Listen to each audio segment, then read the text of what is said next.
what are you going to write about? What is the central idea, or what's at the core of your book?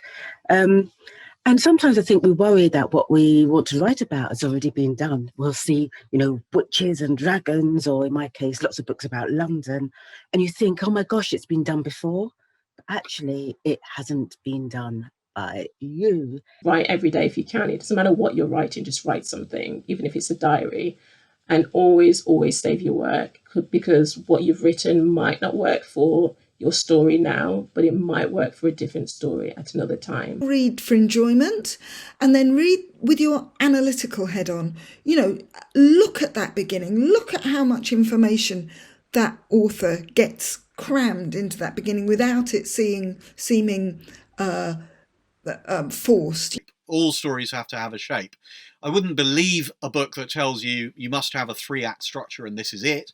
I think it can be anything, but you have to have something that lets the reader know where they are.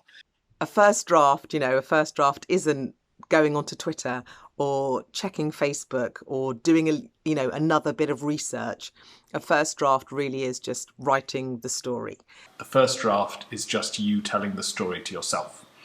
And editing is the process where we move on from that and you start to refine it into something that is ready for other readers. When you step back, let it rest for a couple of days, a couple of weeks, if you can, be patient, and you come back, you'll suddenly feel that actually there are much better ways to say things, and you find that kind of clean, crisp text that we're aiming at when we write for children, because we want the text to be that kind of sparse and perfect and to say just what it needs to say. You can only do that with fresh eyes. You'll spend a huge amount of effort writing and editing the story, so it's worthwhile taking the time to ensure that it's also as error-free as possible and is presented in a format that is clear and easy to read. It's important to make a good impression from the moment an agent or editor first looks at your manuscript, and presenting it well shows that you've made an effort.